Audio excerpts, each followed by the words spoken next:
The alarm screamed through the research vessel minutes after they extracted the human specimen.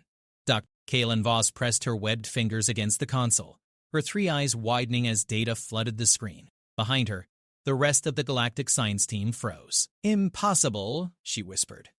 Commander Zephyros stormed onto the bridge, his crystalline exoskeleton catching the harsh lights.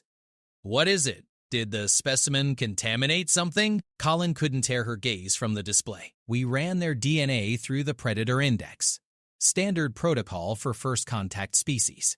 And Commander, humans rank 97.8. Every species in the known galaxy had been cataloged, their DNA analyzed, and rated on the Predator Index. The scale measured hunting capability, aggression markers, survival adaptations, and lethality potential. The Vrexian tigers, apex predators from a death world, scored 62. The extinct Horgath, who nearly wiped out 3 civilizations, had scored 74. Nothing scored above 85. "Run it again," Zephyros ordered.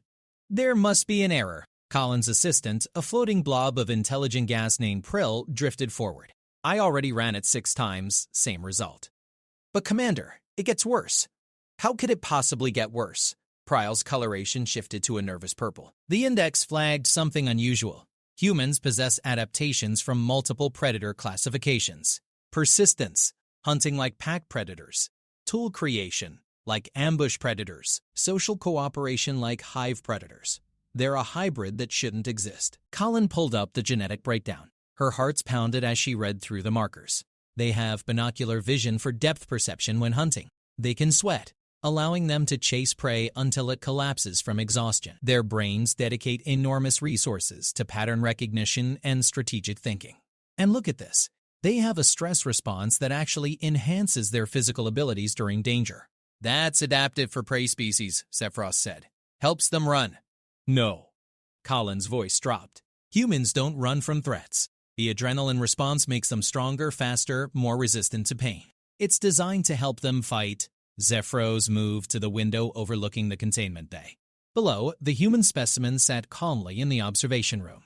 Male, approximately 30 cycles old, with short dark hair and alert eyes. He didn't look dangerous. He'd been cooperative since the abduction, even friendly. The universal translator allowed basic communication, and he'd answered their questions without resistance. "He seems docile enough," Zephyros observed. "Permission to speak candidly, Commander?" Kaylin didn't wait for approval. "Every nightmare predator we've encountered showed obvious signs: claws, fangs, armor plating, venom sacs. Humans have none of that. They're pursuit predators. They don't need to catch you in one strike. They just follow you, for days if necessary, until you can't run anymore." "You're being dramatic." "Am I? Look at their planet's history files we downloaded from their satellites." Colin transferred the data to the main screen. They hunted megafauna to extinction, not with superior speed or strength, but by walking after them. Just walking, never stopping. Can you imagine being hunted by something that never gets tired? That learns your patterns? That coordinates with dozens of others to cut off every escape? Prill's gas form rippled with anxiety. "There's more. I found classified data from the Velcor incident 15 cycles ago. A human ship crashed on one of their mining colonies. 7 humans survived. When the Velcor tried to contain them for study, the humans fought back." 7 individuals against a military outpost?" Zephyros scoffed. "They killed 43 Velcor soldiers before being subdued." With improvised weapons and coordinated tactics developed on the spot, the Velcor had superior technology, numbers, and home advantage. Didn't matter. Colin pulled up another file. "I've been researching their cultural data. Do you know what they do for entertainment?" "They tell stories about hunting each other. They call them thrillers and horrors. They simulate combat in games. They voluntarily push their bodies to exhaustion for fun." "And their children's stories? They're filled with predators being outwitted by clever humans." "Cultural analysis isn't hard science," Zephyros countered, but his tone held less certainty now. "Then explain this." Colin highlighted a section of the genetic code. Humans have a neural pathway dedicated to something they call persistence. Once they decide on a goal, their brain chemistry changes to support long-term pursuit of that objective. They become obsessed, focused. They'll sacrifice sleep, food, even social bonds to achieve what they've targeted. That could be useful for scientific endeavors. Or hunting. A soft chime interrupted them. The human was requesting communication.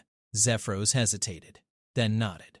The view screen flickered, showing the containment room from an internal camera. The human stood, offering a slight smile.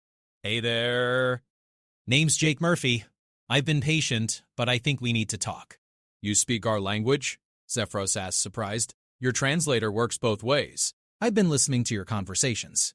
Jake's expression remained friendly, but something in his eyes made Callan's skin prickle. "I heard what you said about the Predator Index. 97.8, huh? That's interesting. You don't seem concerned," Zephyros said carefully. "Why would I be? You guys aren't planning to hurt me, right? You're scientists, researchers.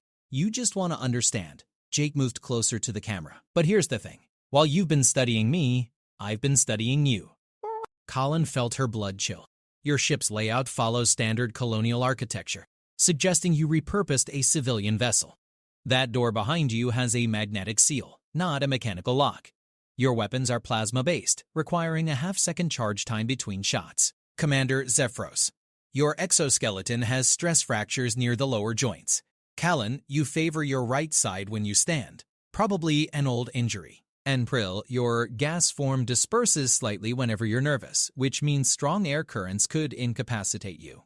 The bridge remained frozen in stunned silence. Jake's smile widened slightly. "I'm not threatening anyone, just demonstrating what your index measured. Humans are really good at observing, at planning, at finding weaknesses. It's not personal, it's just how we're wired." He paused. "Now, I'd like to discuss transportation back to Earth. I've got a wife and 2 kids who are probably worried sick. I'm sure we can work something out, right?" Commander Zephyros straightened, trying to regain authority. "Mr.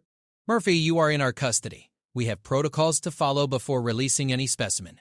Specimen. Jake's tone didn't change, but the temperature in the room seemed to drop. That's an interesting word choice. See, humans have this thing about being called specimens, or being held against our will. We get a bit touchy about that. Historical trauma, you understand. "Are you threatening us?" Zephyros demanded. "Oh, Commander, I'm being honest with you." Something humans really value. Jake sat back down, still relaxed. "I've been cooperative because I assumed this was a misunderstanding. Accidental abduction, you'd run your tests, and we'd part as friends. But if you're planning to keep me here as a specimen, then we have a problem." Colin leaned toward Zephyros and whispered, "We should let him go." "Absolutely not. We need more data, Commander. Please listen to me. That index score isn't a mistake. If humans are that dangerous, and we provoke one, what's he going to do?" Through the speaker, Jake's voice continued. "I can hear you, by the way. These microphones are pretty sensitive. And Dr. Voss, you're right to be concerned. But Commander, you're making an error in judgment. Want to know what it is?" Despite himself, Zephyros replied, "What? You're assuming I'm alone." The lights in the containment bay flickered, then the main power. Red emergency lighting kicked in as alarms blared throughout the ship. "Impossible!" Prill gasped. "We're in deep space. There are no other ships within 3 light years." Jake stood again, no longer smiling. "You abducted me from a commercial transport vessel heading to Mars. That transport was carrying 200 passengers. You know what percentage of them were former military? 12%. You know how many had engineering backgrounds? 47%. When I didn't report for shift check-in, they noticed. When they couldn't contact me, they investigated. And when they found the trace signatures from your jump drive, they followed." The tactical display lit up. 3 human vessels decloaked, weapon systems active, surrounding the research ship. They were smaller than the alien vessel but moved with predatory precision, cutting off escape vectors. Commander Zephyros stared at the display, his crystalline body reflecting the red emergency lights. For the first time since boarding the ship, Callan saw fear in his posture. Jake's voice came through, calmer than before. "My friends out there, they're not military. Not officially. Just civilians who decided they didn't like someone taking one of their own. So here's what's going to happen. You're going to release me. You're going to provide me safe passage back to my ship. And then you're going to very carefully exit our solar system and never come back. Do that and everyone goes home safe. Refuse, and I cannot guarantee what 200 very angry humans will do when they're trying to rescue one of their own." Zephyros looked at Callan, then at Prill, then back at the display showing the 3 human ships. Their weapons were primitive by galactic standards, barely more advanced than kinetic projectiles and early fusion warheads. But there were 3 of them, and they'd managed to track a jump-capable vessel across light years using nothing but determination and pattern analysis. The commander's voice shook slightly as he spoke. "Prepare to release the specimen. His name is Jake Murphy," Colin said quietly. "I think we should start using it." Zephyros nodded slowly, the weight of understanding settling over him. The Predator Index hadn't made an error. If anything, it might have underestimated them. Humans weren't dangerous because they were stronger or faster or more ruthless than other species. They were dangerous because they were smart, persistent, and deeply, fiercely loyal to their own. As the containment field deactivated and Jake Murphy prepared to leave, Callan made a note in the official records. 3 words that would echo through the galactic community for years to come. Do not provoke. The journey back through the Galactic Council's territory took 12 days. During that time, Dr. Kaylin Voss couldn't stop thinking about the human. She'd devoted her life to xenobiology, cataloging species from dozens of worlds, but never had a specimen haunted her quite like this. She wasn't alone in her obsession. The data from Jake Murphy's genetic analysis spread through the scientific community like wildfire. At first, the council dismissed the 97.8 rating as an anomaly. Instrument malfunction, they suggested, contaminated samples, statistical impossibility. Then the requests started coming in. Scientists across the galaxy wanted human specimens for study. If one species had such remarkable predator adaptations, surely they could unlock evolutionary secrets, biological weapons. The possibilities seemed endless. The Galactic Council convened an emergency session. Colin attended via holographic projection, her image flickering in the grand chamber alongside thousands of other delegates. The council chamber was an architectural marvel, a sphere of crystalline structures floating in synchronized orbit around a neutron star. But the beauty was lost on her today. She had more important concerns. High Chancellor Morpheus, a being of pure energy contained within a force field, addressed the assembly. "We gather to discuss the human question. Dr. Voss, your report has caused significant concern. Please present your findings." Colin's projection moved to the center platform. "Honored delegates, the Predator Index rating is accurate. I've spent the last cycle analyzing every data point, and the conclusion remains unchanged. Humans are the most dangerous species we've encountered, not despite their physical limitations, but because of how they've adapted around them." Murmurs rippled through the chamber. A delegate from the Thorian Collective, a species of hive-minded insectoids, spoke up. "Surely you exaggerate. Their technology barely reaches Type 1 on the Kardashev scale. They haven't even colonized their own star system fully." "That's what makes them remarkable," Kaylin replied. "They achieved consciousness roughly 200,000 cycles ago. In that time, they've gone from stone tools to nuclear fission, genetic engineering, and artificial intelligence. Most species take 10 times longer to reach similar milestones." "Speed of development doesn't equal threat level," another delegate argued. Kaylin pulled up a holographic display. "Then let me show you what they've done with that development." Images flooded the chamber. Human cities, sprawling and chaotic. Human weapons, primitive but brutally effective. Human art, simultaneously beautiful and disturbing. Humans have fought over 40,000 documented wars in their recorded history. They've developed and deployed biological weapons, chemical weapons, nuclear weapons, and countless other methods of killing each other. "That proves they're violent and self-destructive," Morpheus observed. "Not that they're a threat to us." "With respect, Chancellor, you're missing the point. Humans fight each other constantly, yet their species thrives. War doesn't slow them down. It accelerates their innovation. Every conflict spawns new technology, new tactics, new ways of thinking. They've turned survival pressure into an evolutionary advantage." The Vrexian ambassador, a massive feline predator with silver fur, growled skeptically. "My species conquered 12 systems through military might. These humans are confined to a single planet. How are they more dangerous than us?" Callan met the Vrexian's 6 eyes. "Because humans don't conquer through might. They conquer through persistence and adaptation. Let me share something I discovered in their historical records." She pulled up a specific file. 3,000 cycles ago, humans faced a massive volcanic eruption that nearly destroyed their species. Genetic evidence suggests they were reduced to fewer than 10,000 individuals. Know what happened? They survived.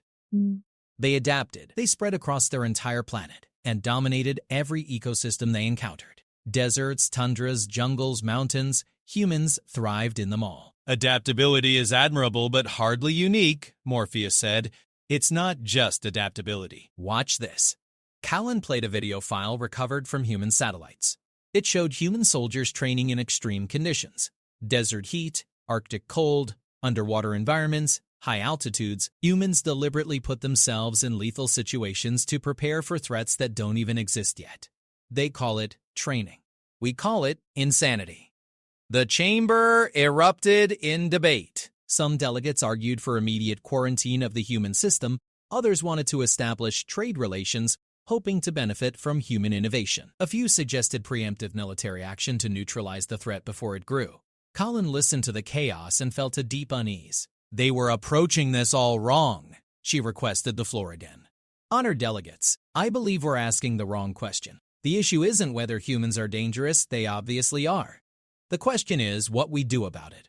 And I would argue that any aggressive action would be catastrophic. How so? Morpheus asked. Because of what I learned from Jake Murphy during his containment. I've been analyzing our conversation and I missed something crucial the first time. She pulled up the transcript. When I told Murphy about his index score, he wasn't surprised. He was intrigued. That tells me something important. Humans already know what they are. The chamber quieted, delegates leaning forward. They've spent their entire history studying themselves. They have sciences dedicated to understanding human behavior, human psychology, human violence. They know their strengths and weaknesses better than we ever could. And more importantly, they've built their entire civilization around managing their predatory nature. Colin brought up more data. Humans have laws, ethics, social structures designed specifically to channel their aggressive instincts into productive outlets. They compete in sports instead of killing each other. They debate ideas instead of fighting wars over them. Most of the time, their civilization is essentially a carefully maintained cage they've built around their own dangerous instincts. Then they're contained? A delegate suggested. The threat is managed. No. Colin's voice turned sharp. The threat is redirected. And if we threaten them, if we give them a target, all that carefully controlled aggression will focus on us. United. The Vrexian ambassador laughed. You think these divided, warring humans would unite? Against us? They can't even stop fighting each other. That's exactly what makes them dangerous, Colin said. Humans have this concept they call us versus them. They'll fight each other endlessly over resources, beliefs, territory, but the moment an outside threat appears, the moment something threatens all humans, they stop fighting each other and turn on the external threat. It's an instinct burned into their genetics from millions of cycles of evolution. She pulled up historical records. Look at this. World War II. One of their largest conflicts. 50 million humans dead. Entire continents destroyed. But when it ended, the victors helped rebuild their enemies. They formed alliances with the very nations they've been trying to destroy. Because the war was over, and they recognized that cooperation benefited the species more than continued conflict. That's altruism, Morpheus said. Hardly predatory, it's pack behavior. Humans don't just hunt alone. They hunt in coordinated groups. They share resources, protect their young collectively, and sacrifice themselves for the group's survival. It's predator behavior elevated to a civilization-wide scale. Colin's frustration bled into her voice. Don't you see? Everything about human civilization is optimized for group survival and collective action. If we become their common enemy, they'll stop fighting each other and start fighting us. And they'll bring every single one of their dangerous talents to that fight. The chamber fell silent again. Finally, a small voice from the back spoke up. It was Ambassador Prill, the gaseous being from Callan's original research team. Dr. Voss makes a valid point. I've been conducting my own research into human behavior. There's a pattern in their history called underdog victories. Situations where humans faced vastly superior forces and won through unconventional tactics, persistence, and sheer refusal to give up. The Battle of Thermopylae, the Tet Offensive, the Winter War. Over and over, humans defeat stronger opponents by changing the rules of engagement. Primitive battles, the Vrexian dismissed. Irrelevant to modern warfare? Are they? Prill's color shifted to a determined blue. Those battles weren't won with superior technology or numbers. They were won with strategy, morale, and willingness to pay any cost for victory. Those traits don't change with technology level. If anything, they become more dangerous. Morpheus's energy form pulsed thoughtfully. Dr. Voss, You spent the most time studying the human specimen. What is your professional recommendation? Colin took a breath. Leave them alone. Establish diplomatic contact, yes. Trade information, cultural exchange, peaceful cooperation, all of that. But do not threaten them. Do not try to conquer them. Do not treat them as specimens or resources. Treat them as equals, even though our technology is more advanced, because if we don't, we'll discover exactly why their Predator Index score is 90 to 7.8. You're suggesting we approach them as potential allies? Morpheus asked. I'm suggesting we approach them carefully. Humans have a saying, don't poke the bear. It means, don't provoke something dangerous just to see what happens. That's my recommendation. Don't poke the humans. The Vrexian ambassador's tail lashed. This is cowardice. We should assert dominance while we still have the technological advantage. Then you're welcome to try, Colin said coldly, but I'll be very far away when you do. Because I've seen what happens when humans feel threatened, and I have no desire to see it again. The debate raged for hours, delegates arguing from every angle. Some wanted immediate action, others urged caution. In the end, High Chancellor Morpheus called for a vote on 4 proposals: military quarantine, peaceful contact, aggressive subjugation, or complete avoidance. As delegates cast their votes, Callan noticed something on her personal display. A message from Jake Murphy, sent via standard galactic communications. How had he gained access to that network so quickly? She opened it. The message was brief. Thanks for speaking up for us. Most species wouldn't. If your people decide to visit Earth, look me up. I'll buy you a coffee and we can talk about something other than predator indexes. Jake. Colin found herself smiling despite the tension. That was so very human. Faced with galactic scrutiny and potential military action, Jake Murphy was offering coffee and conversation. Either he was incredibly brave, incredibly foolish, or so confident in his species' ability to handle threats that he didn't see the council as one. She suspected it was the third option. The vote concluded, military quarantine and aggressive subjugation were both defeated by wide margins. Complete avoidance won a significant minority, but peaceful contact won the majority. Barely. Morpheus announced the decision. The Council will establish diplomatic relations with humanity. A delegation will be sent to Earth to begin formal contact. Dr. Geyer Voss, given your expertise, you will lead the scientific component of this mission. Colin's 3 eyes widened. Chancellor, I'm not a diplomat. No, but you understand humans better than anyone here. And you spoke against treating them as specimens. That perspective will be valuable. The diplomatic team departs in 3 days. As the session ended and projections winked out, Callan sat in her lab, staring at Jake Murphy's message. She'd spent her career studying predators, but this was different. This was first contact with a species that might be more dangerous than anything the galaxy had encountered, and she was going to their home world. She typed a response to Jake. I'll take you up on that coffee. I have a feeling I'm going to need it. She hit send and immediately wondered if she'd made a terrible mistake. Then again, according to the Predator Index, humans were excellent at recognizing patterns and predicting threats.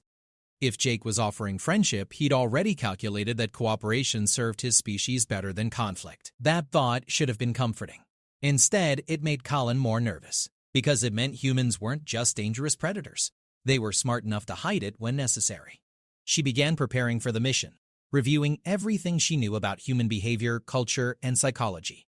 As she worked, one fact kept returning to her mind.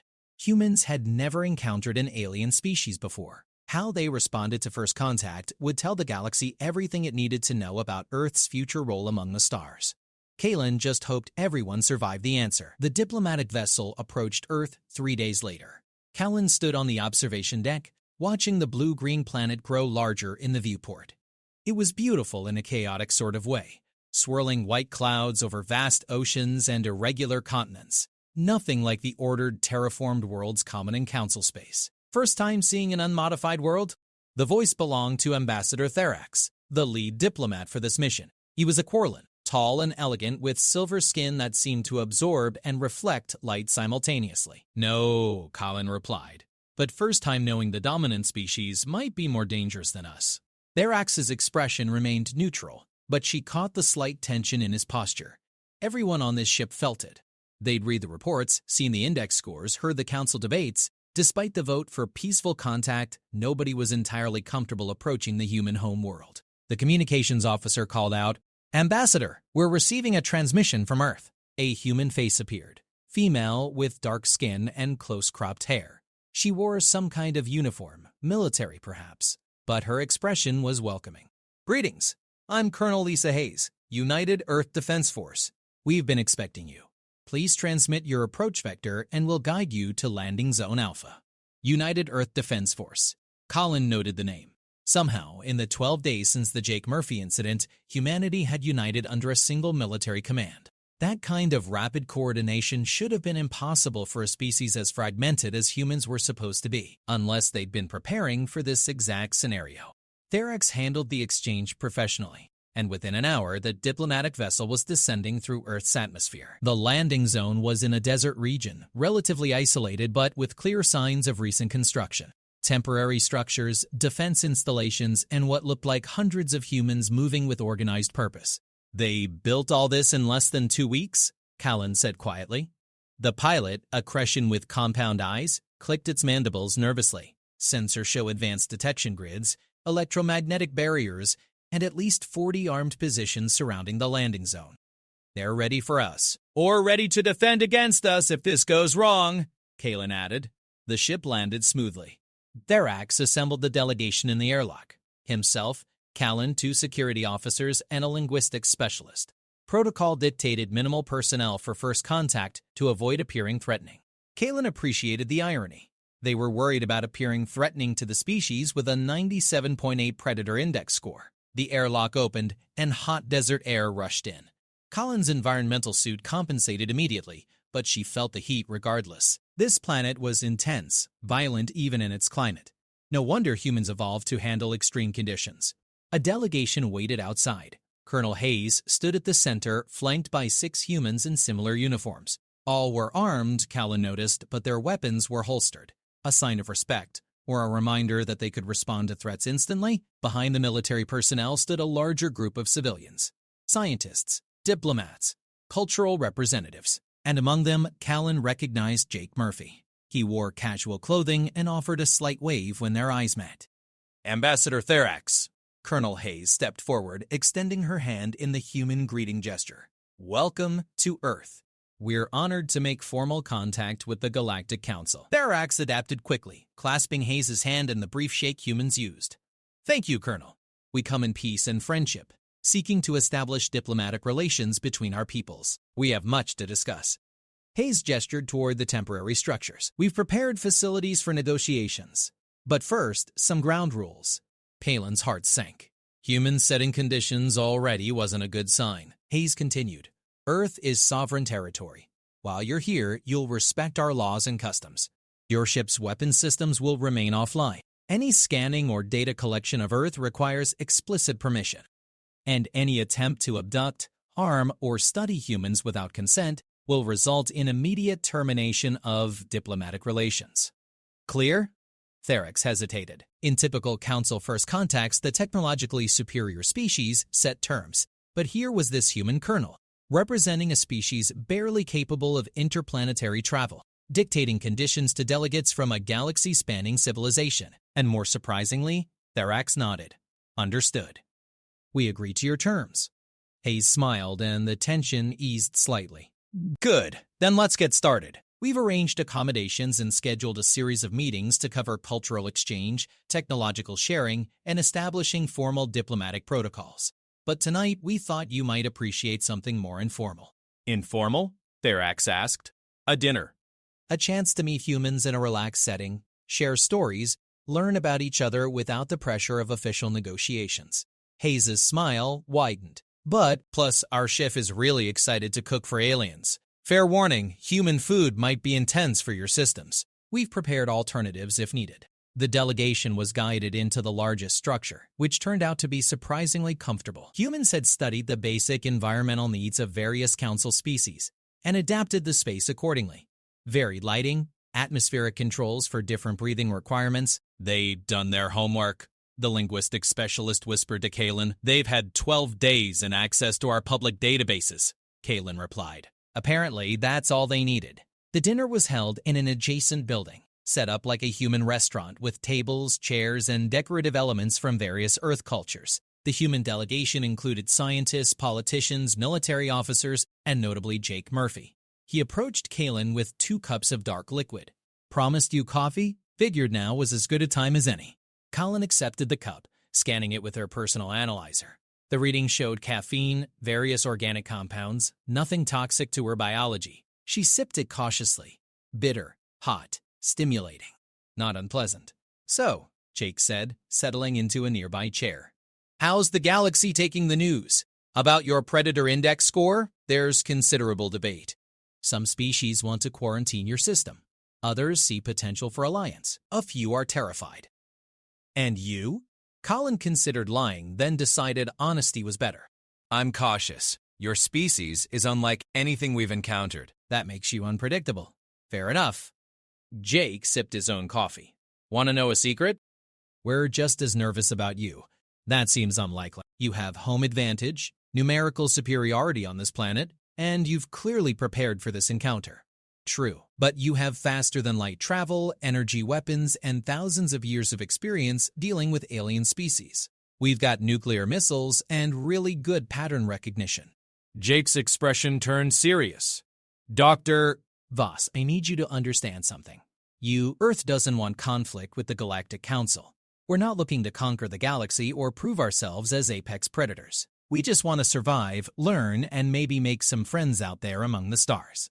Then why the military display? The armed guards? The territorial demands? Because we've learned from history. Every time a less advanced human civilization encountered a more advanced one, the less advanced civilization got conquered, colonized, or destroyed. We're not letting that happen to Earth. So yes, we're cautious, we're prepared, but we're also hopeful. Jake gestured around the room where humans and aliens were beginning to mingle. "Look at this. 24 hours ago, most humans didn't believe in aliens. Now we're having dinner together. That's remarkable." Colin watched as Colonel Hayes discussed something with Ambassador Therax, both of them laughing at a shared joke. Nearby, a human scientist was explaining Earth's taxonomy system to a fascinated Crescian biologist. At another table, children had been allowed to attend, their eyes wide as they asked questions of the alien visitors. "You brought children to a first contact event?" Kalen asked, shocked. "Why wouldn't we? This is their future we're negotiating. They should be part of it." Jake smiled at a young girl who was showing a holographic toy to one of the security officers. "Plus, kids haven't learned to be afraid yet. Sometimes that's exactly what you need." The evening progressed. The food was indeed intense, flavors more complex than Colin was used to. Humans apparently enjoyed strong tastes, spices, varied textures. It matched their personality, she thought. Nothing subtle, everything direct and forceful. But there was warmth too. Humans were genuinely curious about the aliens, asking questions, sharing stories, expressing wonder at the broader galaxy. They weren't just viewing this as a strategic opportunity or a threat to manage. They were excited. Later, after the formal dinner ended, a group of humans brought out musical instruments. They played songs from various Earth cultures, the sounds strange but not unpleasant. Some humans began dancing, and after some encouragement, a few brave aliens joined in. Colin found herself sitting with Jake again, watching the celebration. "This isn't what I expected from the species with the highest Predator Index score. What did you expect? Blood rituals? Weapons demonstrations? Something more aggressive?" "More threatening," Jake laughed. "Dr. Voss, humans are predators, but we're also social, creative, and curious. Those traits aren't contradictory, they're complementary. We hunt, yes, but we also build, explore, and dream. The Predator Index only measured one aspect of what makes us human. What other aspects should we know about? That's going to take more than one coffee to explain." Jake stood, offering his hand to help Callan up. "But we've got time. That's another thing about humans, we're patient when we need to be. We'll take years to build trust if that's what it requires. Decades, generations. Because we're not just planning for ourselves, we're planning for our children, our grandchildren, all the humans who'll inherit the galaxy we create today." Colin accepted his hand and stood, marveling at how this species could be simultaneously dangerous and hopeful. As she looked around the room at humans and aliens beginning to bridge the vast gulf between their species, she realized something profound. The Predator Index had measured humanity's capacity for violence, but it had missed their capacity for everything else. Their creativity, their empathy, their dreaming. Perhaps that was the real danger, not that humans were predators, but that they were so much more than that. And the galaxy had no index to measure that at all. The formal negotiations began the next morning in a secure conference room. The human delegation had expanded to include representatives from every major Earth nation, proving that despite announcing a united Earth defense force, humans hadn't actually unified politically. They just agreed to present a common front for first contact. Kalen found that both reassuring and concerning. Reassuring because it meant humans were still their fractious, divided selves. Concerning because they could coordinate so effectively despite those divisions. Ambassador Therax opened with standard diplomatic protocols, outlining the structure of the Galactic Council, its laws, and the process for potential membership. The humans listened intently, asked clarifying questions, and took extensive notes. Then it was Earth's turn. A human diplomat named Director Chen presented their position. We appreciate the Council's outreach and interest in establishing relations. However, Earth has concerns about joining a galactic government before understanding its full implications. Understandable, Therax replied. Membership isn't required for peaceful relations. Many species maintain observer status for decades before committing. Good. Then we propose a phased approach. Stage 1. Cultural and scientific exchange. We share information about our respective civilizations, establish trust, learn from each other. Stage 2. Limited trade agreements for resources and technology that benefit both parties. Stage 3. Evaluate membership after we've had time to assess the Council's governance structure and its impact on Earth's sovereignty. Therax consulted with his advisors. The proposal was reasonable, even conservative by Council standards. But something in how Chen presented it suggested there was more beneath the surface. What about military cooperation? Asked one of the Vrexian delegates via hologram. After the Council vote, several species had requested to participate in the Earth negotiations remotely. Chen's expression remained neutral. Earth is willing to discuss mutual defense agreements, but we will not subordinate our military to Council command, nor will we participate in offensive operations against other species without case-by-case evaluation. The Vrexian delegate growled. That's unacceptable. Council members contribute to collective security. Then perhaps Earth should remain an observer rather than a member. Chen replied smoothly. We're willing to defend our allies, but we won't be a weapon for someone else's wars. Kalen watched the exchange carefully. This was the test. Would the Council accept human terms, or would they try to impose their standard requirements? Therax surprised her by nodding. Your position is noted. We can work within those parameters for now. Let's discuss the scientific exchange. What areas interest Earth most? The conversation shifted to more comfortable territory. Humans wanted information on faster-than-light travel, advanced energy generation, and medical technologies. In return, they offered data on artificial intelligence, genetic engineering, and what they called chaotic systems analysis, whatever that meant. AI research? The Crescent delegate sounded alarmed. Most species find artificial intelligence too dangerous to pursue seriously. Why? Asked a human scientist named Dr. Patel. Because creating intelligence is easy. Controlling it is nearly impossible. Multiple civilizations have nearly been destroyed by rogue AI systems. Dr. Patel leaned forward. That's fascinating. We've had our concerns too, but we've developed extensive frameworks for AI safety and alignment. Perhaps we can share our research and collaborate on making AI systems safer for everyone. The offer hung in the air.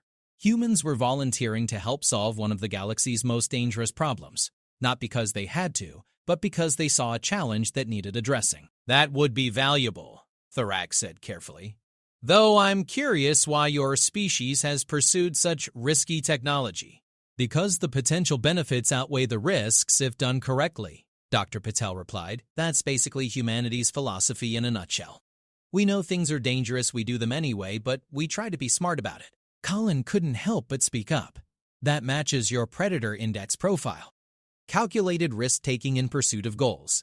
Dr. Voss, right? Dr. Patel smiled. I read your report. The index focuses on predation, but that's just one application of our traits. Risk assessment, pattern recognition, strategic planning, those skills work for science, art, engineering, everything. We're not just predators, we're problem solvers. And the galaxy seems to have plenty of problems we could help solve. Why would you want to help? Asked the Vrexian delegate suspiciously. What do you gain? Knowledge, friendship, security, trade opportunities. Patel shrugged. Plus, it's the right thing to do. Humans have this concept called enlightened self-interest. Helping others ultimately helps us because we all benefit from a stable, prosperous galaxy. The negotiations continued for hours, covering trade, cultural exchange, technology sharing, and territorial boundaries. Humans proved to be skilled negotiators, flexible on small issues, but immovable on core principles like sovereignty and informed consent. During a break, Colin found herself in an observation room overlooking a human city in the distance. The sprawling metropolis stretched to the horizon, millions of humans going about their lives, completely unaware that the fate of their species was being decided a few kilometers away. Jake Murphy joined her at the window. Impressive, isn't it? 7 billion people down there, all competing, cooperating, creating, destroying, loving, fighting. That's humanity in a nutshell. It's chaotic. It's alive. Order is easy, Dr. Voss. Just set rules and enforce them. But chaos, controlled chaos, that's where innovation happens. That's where art and science and progress come from. Jake pointed at the city. But every person down there is pursuing their own goals, their own dreams. Somehow, it all works together into something greater than the sum of its parts. That's what you should put in your next report. Humans aren't dangerous because we're predators. We're dangerous because we're unpredictable, adaptive, and we never stop pushing forward. Is that meant to be reassuring? It's meant to be honest. Jake turned to face her directly. The Council is trying to figure out if humanity is a threat. That's the wrong question. Every species is a potential threat. The real question is whether we're the kind of threat that destroys or the kind that builds. And I think you already know the answer. Before Kalen could respond, alarms blared throughout the facility. Colonel Hayes' voice came over the intercom. Urgent and controlled. All personnel to security stations. We have an unauthorized vessel entering Earth's atmosphere. Unknown configuration, not responding to hails. The diplomatic meeting reconvened hastily. On the main display, sensor data showed a ship approaching Earth, different in design from any Council vessel. It was moving fast, ignoring all attempts at communication. That's not one of ours, Therax said immediately. Not one of ours either, Hayes confirmed. Unknown configuration, unknown weapons capabilities. It's heading for a populated area. She touched her comm device. Defense batteries are tracking it, requesting permission to engage if it enters weapons range. Negative, ordered a human general. We don't know their intentions yet. Continue hailing attempts. Colin studied the sensor readings and felt her blood chill. I recognize that configuration. It's Krovaxian. The room fell silent. Everyone knew about the Krovaxians. They were raiders, slavers, one of the few species the Council had declared hostile. They operated outside civilized space, preying on isolated worlds and trading in biological resources. They must have detected our mission to Earth, Therax said grimly, decided to try their own approach. They're going to attempt an abduction, Colin added, probably targeting a population center to grab as many humans as possible. Hayes' expression hardened.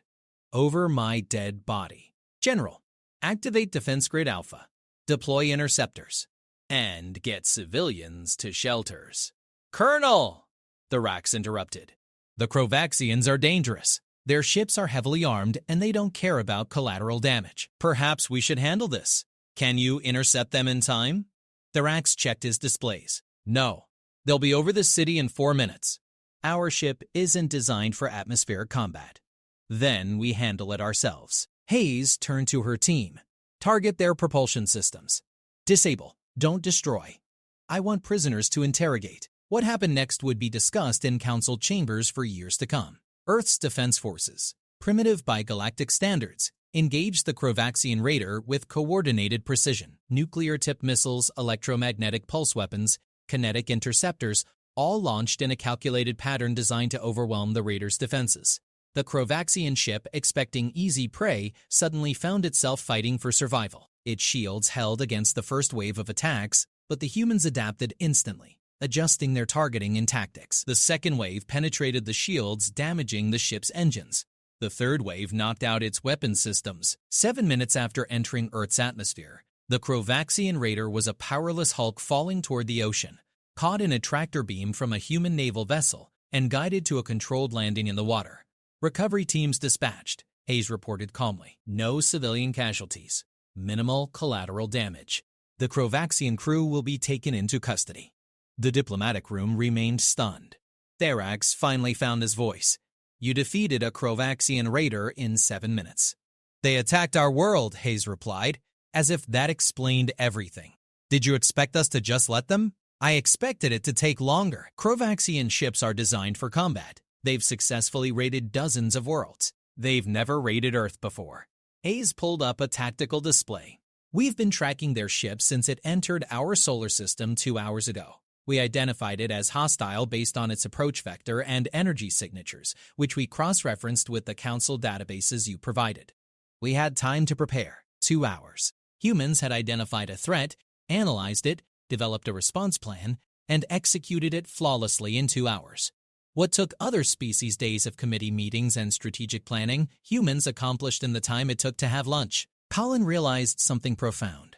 The Predator Index measured hunting capability, but it missed something crucial about humans. They were pack hunters at a civilizational scale. Every human on this planet was part of an interconnected system that could respond to threats with terrifying efficiency. They didn't need to be the strongest or fastest. They just needed to be coordinated and determined. And they were both. Jake Murphy, who'd been watching from the corner, spoke up. This is what I was trying to explain last night. Humans aren't just individual predators, we're a predator species. When threatened, we don't panic or freeze. We adapt, coordinate, and eliminate the threat. It's what we've been doing for hundreds of thousands of years. The Krovaxian incident changed everything. By the time the diplomatic meetings resumed, the next day word had spread through the council. Humans had defeated a Krovaxian raider, not with superior technology, but with tactical coordination and willingness to act decisively. Species that had been skeptical of Earth's defensive capabilities were now re-evaluating their positions. The negotiations took on a different tone. Humans weren't supplicants seeking entry to galactic civilization. They were a power that needed to be accommodated, respected, and possibly feared. Director Chen presented Earth's updated proposal. In light of recent events, we believe immediate observer status is appropriate. We request access to Council security briefings regarding hostile species like the Krovaxians, full participation in scientific exchanges, and establishment of formal trade agreements. In return, Earth offers military cooperation for mutual defense, sharing of our tactical innovations, and full compliance with Council laws regarding warfare and sentient rights. What about the Krovaxian prisoners? Asked the delegate. They attacked our world without provocation, Chen replied. Under Earth law, they'll be tried for attempted mass abduction and assault. However, we're willing to coordinate with the Council on appropriate punishment. We understand this has galactic implications. Therex consulted with other delegates. The conversation shifted from whether to include Earth to how to integrate them most effectively. Several species that had argued for quarantine now pushed for alliance, wanting Earth on their side rather than as a potential enemy. The Vrexian ambassador, who'd been skeptical from the start, finally spoke with grudging respect. Humans have proven they can defend themselves. But can they cooperate? War is easy. Peace is hard. Colonel Hayes responded, "We understand that better than you might think. Earth has thousands of years of war and peace. We know the cost of both. We'd rather cooperate than fight, but we're prepared to do either if necessary." "That's what concerns me," the Vrexian said. "Species that excel at war usually prefer it. Not humans." Jake Murphy stepped forward, uninvited but unhindered. "We've seen what war does. We've burned our own cities, destroyed our own civilizations, killed millions of our own people in conflicts over territory, resources, and ideology. We know war's true cost because we've paid it repeatedly. That's why we prefer peace. Not because we're weak or afraid, but because we know the alternative intimately." He paused, looking at each delegate. The Predator Index measured our capacity for violence. It was accurate. But it missed our capacity for peace, our desire for cooperation, our dream of a future where we're not alone in the universe. You're also focused on the 97.8 score that you've forgotten the most important question. What do you want? Therex asked softly.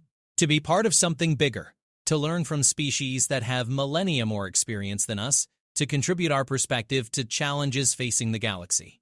And yes, to make sure no one ever threatens Earth or our allies again. Jake smiled. We're not perfect. We're violent, stubborn, aggressive, all the things your index measured. But we're also loyal, determined, innovative, and hopeful. Judge us by all of it, not just the scary parts.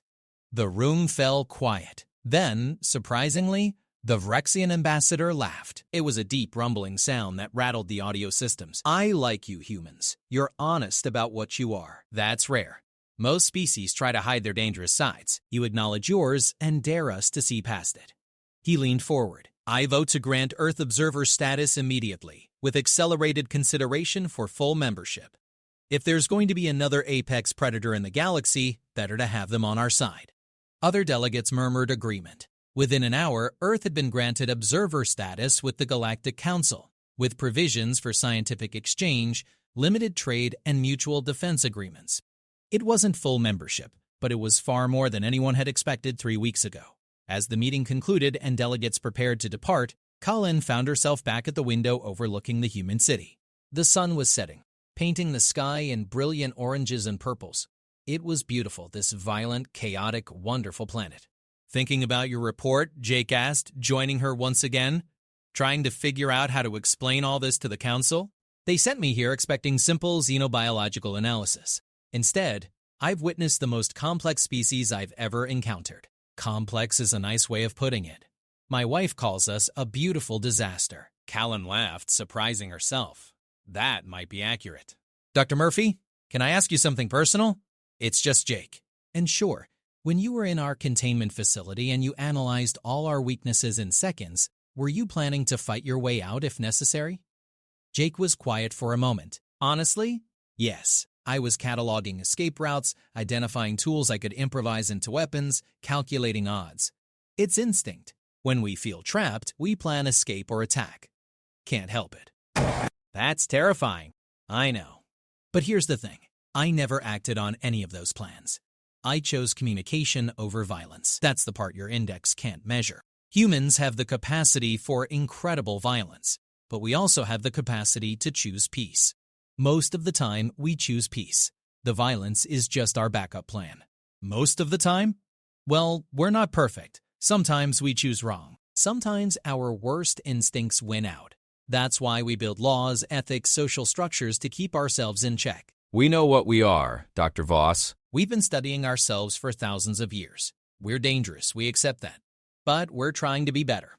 Colin watched the sun disappear below the horizon, darkness creeping across the city. But the city didn't disappear. It lit up with millions of artificial lights, humans refusing to let darkness stop their activity. Of course they did. Humans didn't accept limitations, they overcame them. I'll include that in my report, she said finally. Humans are dangerous, but they're also self-aware and actively working to channel their dangerous traits constructively. Recommend continued engagement and alliance formation. Monitor closely, but do not provoke. Fair assessment. Jake extended his hand. Friends? Kalen took his hand, feeling the warmth and strength in his grip. Friends. Though I reserve the right to be occasionally terrified of your species, that's fair. We're occasionally terrified of ourselves.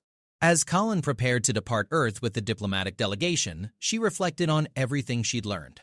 The Predator Index had been right. Humans were dangerous. But danger wasn't the same as evil. A knife was dangerous, but it could be used to prepare food or defend against threats. Humans were tools of immense potential, capable of terrible destruction or incredible creation. The galaxy would have to decide how to work with that potential.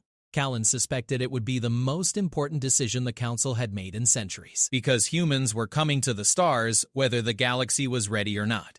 Better to have them as allies than enemies. As her ship lifted off from Earth, heading back to Council space, Callan composed her final report. She ended it with a recommendation that would shape galactic policy for generations. Humanity scores 90 to 7.8 on the Predator Index. This is accurate, but incomplete. Recommend development of new indices to measure cooperation, innovation, and cultural adaptability. Humans excel at all three. They are dangerous, yes, but also invaluable. The galaxy needs predators sometimes, to face threats that peaceful species cannot. Better to have humanity's predatory instincts working for civilization than against it. Recommend immediate inclusion in all Council activities and accelerated path to full membership. The alternative, having them develop independently outside Council influence, poses far greater risks. End report. She sent it and sat back, wondering if she just saved the galaxy or doomed it. With humans, she suspected, it could go either way. And somehow, that was exactly what made them so fascinating. The Council chambers buzzed with activity 6 months after first contact with Earth. What began as cautious diplomatic overtures had exploded into full-scale collaboration across dozens of fields. Human scientists worked alongside galactic researchers on fusion power, medical treatments, and faster-than-light communication. Human engineers contributed innovations to station designs and planetary infrastructure. Human artists, musicians, and storytellers captivated alien audiences with entirely new perspectives on creativity and expression. But it was the military cooperation that drew the most attention. High Chancellor Morpheus called an emergency session. "We have received a distress signal from the Talvarian colony on Outpost 7. They're under attack by a Krovaxian raider fleet, 3 heavy cruisers, and a dozen support vessels. The nearest Council military response will take 8 days to arrive." "How long can the Talvarians hold?" asked the delegate. "Estimates suggest 48 hours before their defenses are overwhelmed." The chamber erupted in frustrated voices. This was the eternal problem with the Krovaxians. They struck fast, hitting isolated targets before help could arrive, then disappeared into uncharted space with their prisoners and stolen resources. The Council had been fighting them for decades with limited success. "Request immediate aid from Earth," suggested the Vrexian ambassador. Since the first contact incident, he'd become one of humanity's strongest advocates. They have ships in that sector conducting survey operations. Earth ships are neither armed nor trained for large-scale combat. Another delegate protested. "They'd be destroyed." "I wouldn't be so certain," Morpheus said, pulling up a display. "In the past 6 months, humans have demonstrated remarkable tactical flexibility. And according to our last report, they've been modifying their survey vessels with defensive systems. Let's at least ask." The communication went out immediately. Within 20 minutes, a response came back. Not from diplomatic channels, but directly from Admiral Collins commanding the human survey fleet in that region. "We're 42 hours from Outpost 7 at maximum speed. We have 4 ships, all modified freighters with improvised weapon systems. Not ideal for fleet combat, but we'll try." A pause. "Send us everything you have on Krovaxian tactics and ship specifications. We'll come up with something." "Admiral, this is a military operation against a superior force," Morpheus cautioned. "We're not ordering you to engage. We're simply informing you of the situation." "Understood. But those are civilians under attack, and we're the only help available. We're already moving." Another pause. "Oh, and Chancellor? We're going to need those ship specs in the next hour. We've got some planning to do." The connection ended. The Council chamber sat in stunned silence. "They're going to get themselves killed," someone said. Callan, now officially assigned as the Council's liaison to Earth, stood up. "Or they're going to surprise us again. Send them the data they requested. And patch me through to Admiral Collins. If humans are about to do something crazy, I want to understand it." The next 40 hours were tense. The Council monitored the human fleet's approach, watching as 4 small ships pushed their engines beyond recommended limits to reach Outpost 7 in time. Kalen maintained constant communication with Admiral Collins, who explained their developing strategy with the kind of calm confidence that made other species nervous. "Krovaxians rely on overwhelming force and intimidation," Collins explained. "They expect their targets to panic. When we arrive, they'll see 4 small ships and assume we're easy prey. That's our advantage. Admiral, they have 3 times your firepower and far superior shields." "True. But they also have patterns. Every engagement in your database shows similar tactics. They surround their target, pound it with heavy weapons until shields fail, then send boarding parties." "And you plan to exploit that predictability?" "Exactly. Voss, humans have been fighting each other for thousands of years. We've learned that winning isn't about being stronger, it's about being smarter, faster, and more willing to do what your enemy doesn't expect. Watch what happens." The human fleet arrived at Outpost 738 hours after receiving the distress call. The Krovaxian fleet had already surrounded the station, pounding its shields mercilessly. The Talvarian defenders were in their last hours, shields at 12% and falling. Then 4 human ships dropped out of faster-than-light travel at the edge of the system. Instead of approaching cautiously or calling for negotiations, they split into 2 pairs and accelerated directly toward the Krovaxian formation at maximum speed. "They're going to ram," a Council observer said, horrified. "No," Kalen said, watching the tactical display. "Look at their trajectory. They're not aiming for the ships." The human vessels tore through space, moving faster than any Krovaxian ship could match.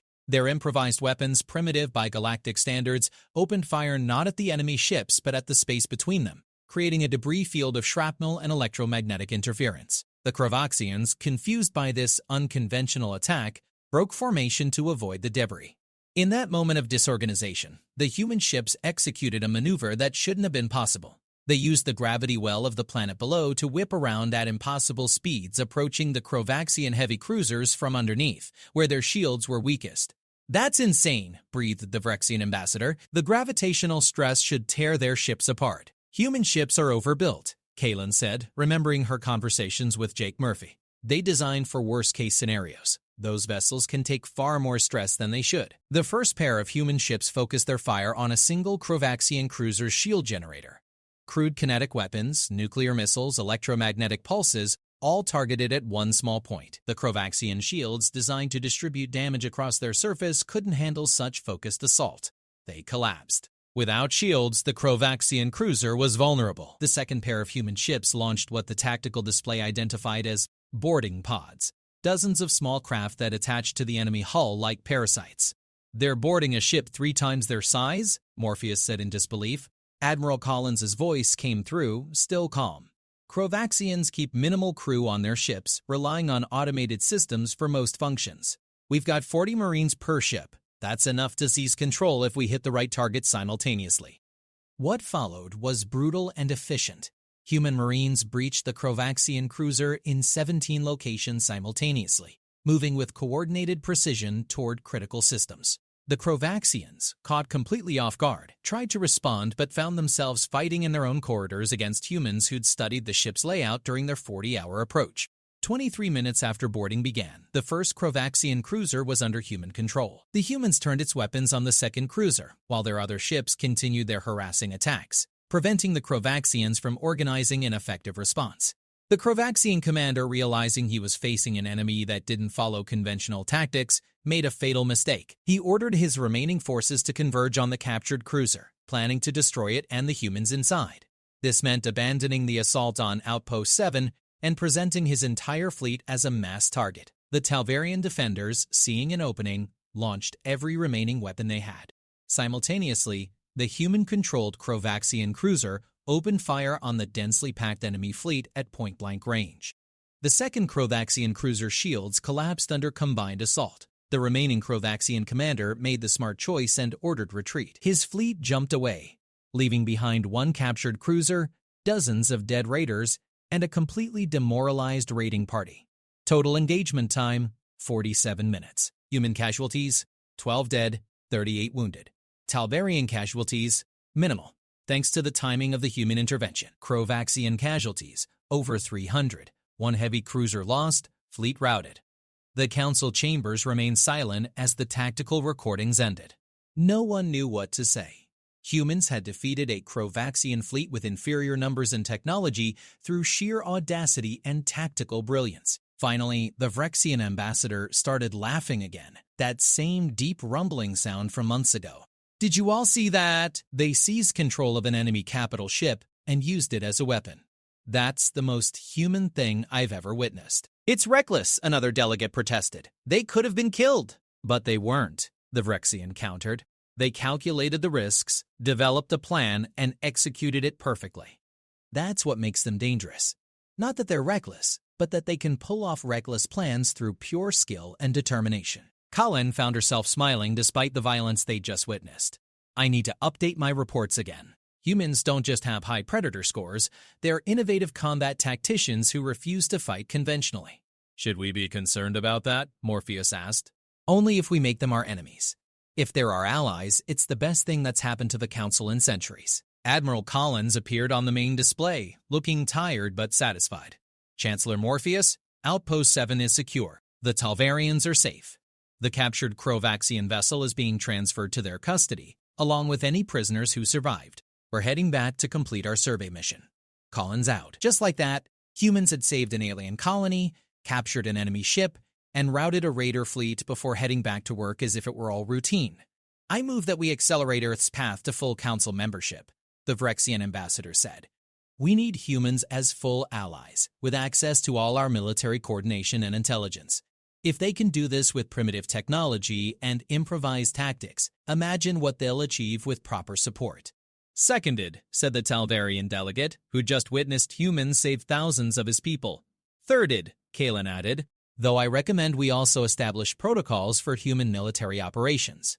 They're effective, but they need guidance on council laws regarding warfare and prisoner treatment. The vote was unanimous. Earth would be offered full membership with the Galactic Council, pending acceptance by human leadership. It was the fastest any species had moved from first contact to membership in council history. Kalen sent a message to Jake Murphy, who'd become her primary human contact. Your species just became eligible for full council membership. Admiral Collins saved an entire colony using tactics that terrified half the delegates. I need you to explain to me how humans can be simultaneously the most helpful and most frightening species in the galaxy. His response came back hours later. Easy. We're pack hunters, remember? We protect our pack, even if the pack includes aliens we met 6 months ago. The Talvarians became part of our pack the moment they asked for help. That's what you need to understand about humans. We're loyal to a fault. Make friends with us, and we'll fight impossible battles on your behalf. Make enemies with us, and, well, you saw what happened to the Crovoxians. Collins sat in her quarters, looking at the message. 97.8 on the Predator Index. She finally understood what that number really meant. Not that humans were violent or aggressive, though they could be both. It meant they were the kind of species that would fly into impossible danger to help people they barely knew, simply because it was the right thing to do. The galaxy hadn't seen anything like humanity before. Most species became peaceful by losing their predatory instincts. Humans had kept their instincts and channeled them toward protection rather than conquest. They were warriors who chose to defend rather than attack. Hunters who pursued justice rather than prey. Predators who used their skills to save instead of kill. She pulled up the Predator Index one more time, looking at that 97.8 score. Maybe the index needed a new name. Because humanity had proven that being a predator wasn't about violence, it was about capability. The capability to fight when necessary, to protect when threatened, to act decisively in crisis. The galaxy was about to learn what it meant to have an apex predator as an ally. And Kalen suspected the universe would never be quite the same again. Earth's full membership application arrived at Council headquarters 3 weeks later. It was characteristically human. Direct, comprehensive, and surprisingly honest about humanity's flaws and limitations. They acknowledged their violent history, their political divisions, their environmental challenges, but they also highlighted their strengths: innovation, determination, and what they called adaptive problem-solving. The Council convened to vote. Given the Talvarian rescue and Earth's cooperation over the past months, approval seemed certain. But as with everything involving humans, surprises emerged. Director Chen presented Earth's conditions for membership. We accept the Council's fundamental principles regarding sentient rights, peaceful cooperation, and collective security. However, Earth requires certain protections before committing fully. What kind of protections? Morpheus asked. First, Earth retains complete sovereignty over our home system. No Council member can establish military bases, conduct resource extraction, or settle on any body within our solar system without explicit Earth government approval. Second, Earth maintains independent military command. We'll coordinate with Council forces, but we won't subordinate our military to external authority. Third, Earth reserves the right to refuse participation in military actions we deem unjust or contrary to our principles. We'll fight to defend Council members, but we won't be used as weapons of aggression. The chamber erupted in debate. Several delegates argued these conditions were too extreme, that membership required giving up some sovereignty. Others pointed out that many Council members maintained similar protections. The Vrexians, for instance, had never fully integrated their military into Council command. The Vrexian ambassador stood. I support Earth's conditions. They're asking for what we already have, the ability to defend themselves and choose their battles. That's reasonable, but if every species refused to participate in collective military actions, the Council's security would collapse, argued a delegate from a species called the Netherians, who'd contributed little to Council defense but complained constantly about security issues. We're refusing blind obedience. If the Council faces a legitimate threat, we'll fight. If a member is attacked, we'll help, but we won't participate in offensive wars or colonial expansion. We've seen what happens when militaries follow orders without question. It never ends well. Are you comparing the Council to historical human dictatorships? The Netherian delegate demanded. I'm comparing human history to galactic history. Both show that unchecked military power leads to abuse. We're not saying the Council is evil. We're saying we need safeguards against potential future abuses. It's not personal, it's prudent. Colin found herself nodding. This was peak human behavior, agreeing to cooperate while simultaneously insisting on protective measures against that cooperation going wrong. They trusted no one, not even themselves, which paradoxically made them more trustworthy because they acknowledged their own fallibility. The debate continued for hours. Finally, Morpheus called for a vote. We will either accept Earth's conditions and grant them full membership, or reject the conditions and maintain their current observer status. All in favor of accepting Earth's terms? 73% voted yes. Earth became the newest full member of the Galactic Council, with unprecedented protections for their sovereignty and independence. The decision would prove more significant than anyone realized. 6 months after Earth's membership was finalized, the first major test arrived.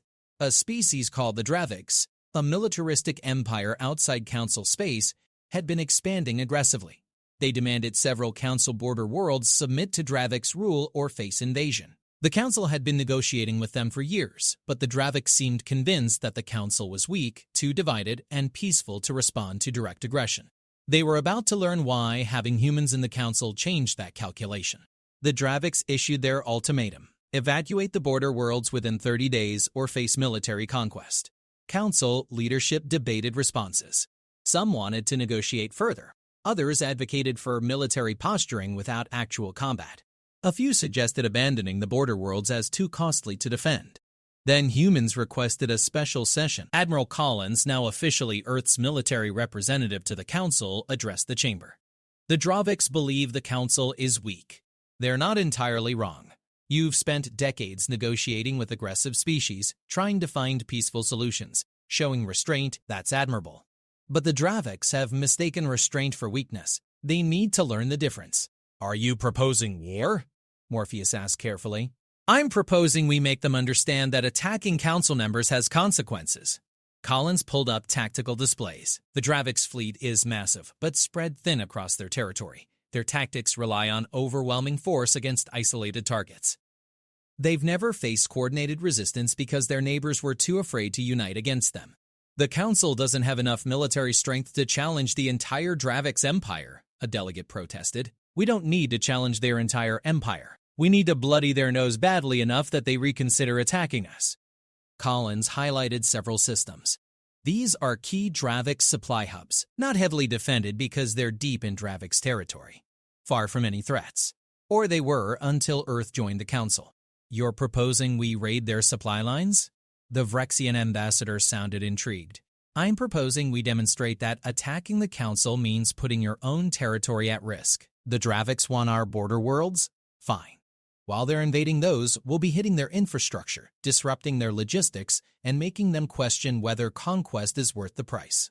Collins paused. And we'll be rescuing the populations of those border worlds, relocating them to safer Council territory.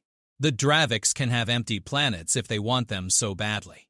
The proposal was radical. The Council had never conducted offensive operations against a non-member species except in direct self-defense. But neither had the Council faced such direct aggression in recent history.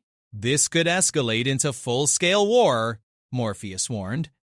It could, Collins agreed. But so could surrendering border worlds. At least this way, we're showing strength. And strength is what the Draviks understand. They're not going to negotiate in good faith until they believe we can hurt them. The debate raged for 2 days. In the end, a slim majority voted to approve Collins's plan. With strict limitations, raids could only target military infrastructure, civilian casualties must be minimized, and operations would cease immediately if the Draviks agreed to negotiations. Earth contributed 4 battle groups to the operation, more than any other single Council member. Vrexian forces provided heavy assault units. A dozen other species contributed ships and personnel. It was the largest coordinated Council military operation in a generation. The Draviks, anticipating an easy conquest of the border worlds, were caught completely off guard when Council forces struck deep in their territory. Human ships, using their unconventional tactics and willingness to take risks, penetrated Draviks' defenses that had been considered impenetrable. Vrexian Marines seized supply stations and held them long enough to destroy critical infrastructure. Other Council forces conducted hit-and-run attacks that kept Draviks' forces scrambling to respond. Meanwhile, the populations of the threatened border worlds were evacuated in a massive logistical operation. Over 2 million civilians relocated to safer systems in less than 2 weeks. When Dravik's forces finally reached the border worlds, they found empty cities and abandoned farms. The Dravik's emperor called for negotiations after 3 weeks. Not because his military was defeated, they still held overwhelming numerical advantage, but because suddenly the cost of conquest had increased dramatically. Every day, the raids continued. His infrastructure crumbled. His military was spread thin, protecting supply lines instead of advancing conquest. His advisors warned that at this rate, the raids could destabilize his entire empire. The negotiations were tense. The Draviks demanded an immediate end to council raids. The council demanded the Draviks abandon all claims to council territory and agree to non-aggression for 50 years. After weeks of deadlock, a compromise emerged. Mutual non-aggression for 25 years, establishment of a neutral zone between Council and Dravik space, and regular diplomatic exchanges to prevent future misunderstandings. It wasn't perfect, but it was peace. The border world's populations could return home knowing they wouldn't face invasion. The Draviks learned that the Council could and would defend itself when pushed, and most importantly, no one had to fight a devastating full-scale war. As the Council forces stood down, Admiral Collins sent a final report. Mission accomplished. Dravik's threat neutralized without major conflict. Recommend we establish rapid response forces to prevent future situations requiring this level of escalation. Prevention is always better than reaction. In the council chambers, delegates congratulated each other on the successful operation. The Vrexian ambassador approached Kalene. Your humans changed everything. Before they joined, we would have surrendered those worlds. Now we have real deterrent capability. Don't call them my humans, Kalen replied. I'm still sometimes terrified of them. As you should be, but better terrified and protected than comfortable and conquered. I never thought I'd say this, but I'm glad humans scored 97.8 on that index. The galaxy needs apex predators sometimes. Colin watched the tactical displays showing council ships returning to their home systems, including the human battle groups that had proven so crucial to the operation's success. She thought about her first encounter with Jake Murphy, how terrified she'd been of the Predator Index results. Now, months later, she understood what that number really represented. Potential. The potential to be dangerous, yes, but also the potential to protect, to innovate, to change the balance of power in a galaxy that had grown complacent. She pulled up her original report, the one that had started this whole journey, and added a final addendum. Initial assessment confirmed. Humanity remains the most dangerous species in known space. Also the most valuable. Their inclusion in Council has fundamentally altered galactic power dynamics. Recommend continued integration and cooperation. The alternative, having humanity develop outside Council influence, would be catastrophic. We need them on our side. End final addendum. She sent it and leaned back, wondering what other surprises humans had in store. With their Predator Index score and their unpredictable nature, she suspected the galaxy was in for an interesting few centuries. And somewhere on Earth, Jake Murphy was probably having coffee and telling his kids stories about the day aliens discovered that humans were scarier than they'd imagined. The story would be funny, self-deprecating, and completely honest about human flaws, because that was the most human thing of all. Acknowledging what you were while constantly trying to be better. The galaxy had found its apex predator. And surprisingly, the apex predator had chosen to be a guardian instead of a conqueror. The Predator Index had been right about humans being dangerous. It had just failed to measure what kind of dangerous they chose to be.